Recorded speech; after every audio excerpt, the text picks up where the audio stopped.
Okay, so we're back out front at Dusty Lane. Going to show you the wraparound driveway here.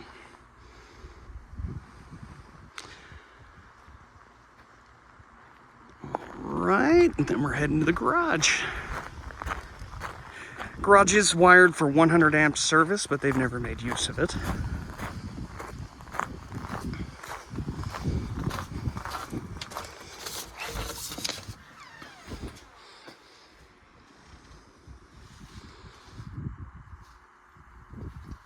Pretty standard affair there.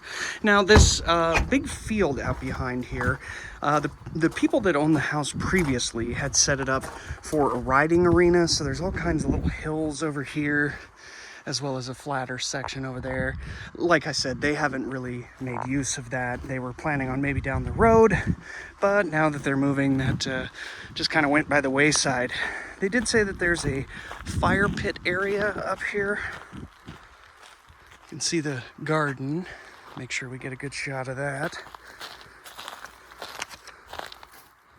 They called it a makeshift vegetable garden. It's a little more than makeshift.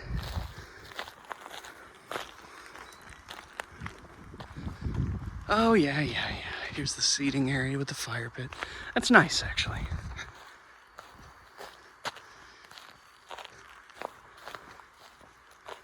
Now this is a long rectangular piece of property, so you can see fence line there. And then on the opposite side,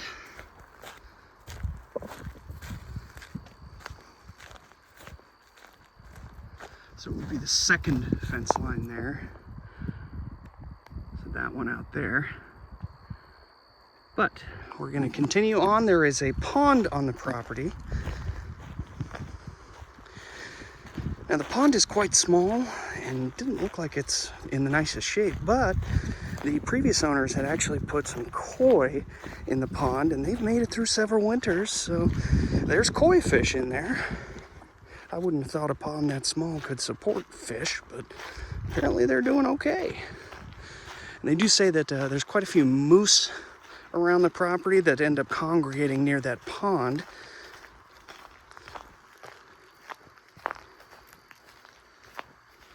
So we're gonna keep an eye out when we're heading down there. But I'm gonna show you on the side here where the guest parking is in relationship to the rest of the parking.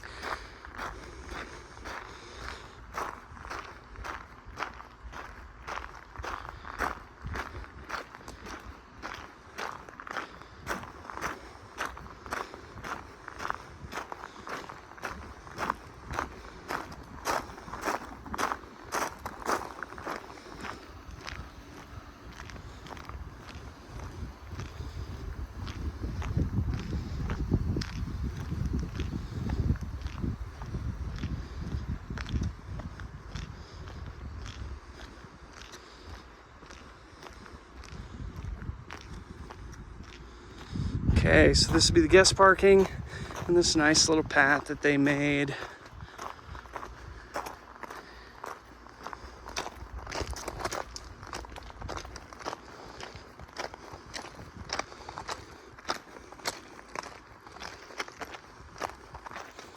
So this lean-to over here, they said that the previous owners had some goats, and that's what it was used for, but they've never made any use of it except for wood storage. So it may need a little bit of love to get it back to a fully usable state, but it is there. It looks like structurally it's in decent shape. It just needs some love. Although I wouldn't trust that center post. Okay, now the path to get down to the pond is over here.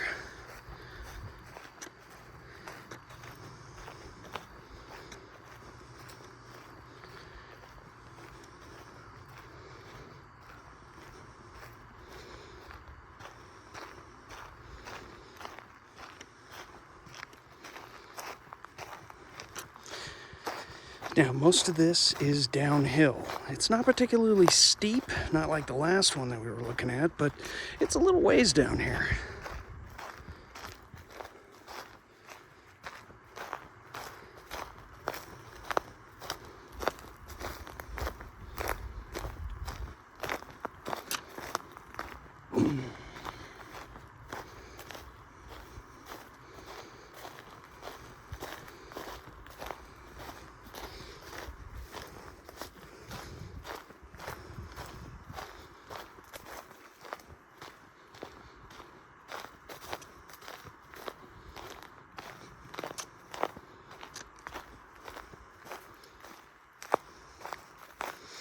You can kind of see there's a gap where the neighbor has clearly cleared up to the fence line.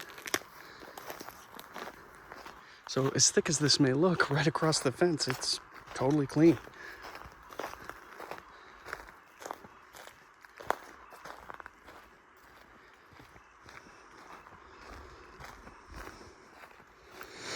Now, this section here, I felt like they were being a little misrepresentative about, frankly. They are calling this section right here a seasonal creek. Now, I can see how snow melt-off would cause water to flow through here because there's a bit of a dip, creating a little bit of a canal. But they say walking through here later, or rather earlier in the season, your feet get pretty damp, but there's not exactly flowing water. So I wouldn't really call that a creek. You can kind of see the pond through the bushes there, but we're going to come around here. Trail continues so you can keep walking the property, but there's not too much to see down there other than this. It's great rocks for sitting here. Makes a perfect bench. And then, you know, it looks a little brackish, but you can see there's clearly tons of koi in here. So this is maybe 40 feet by about 20 feet, roughly. But in here, you can see there's several koi in there. But yeah, hopefully that helps. And if you have any questions, feel free to give us a shout. Have a great day.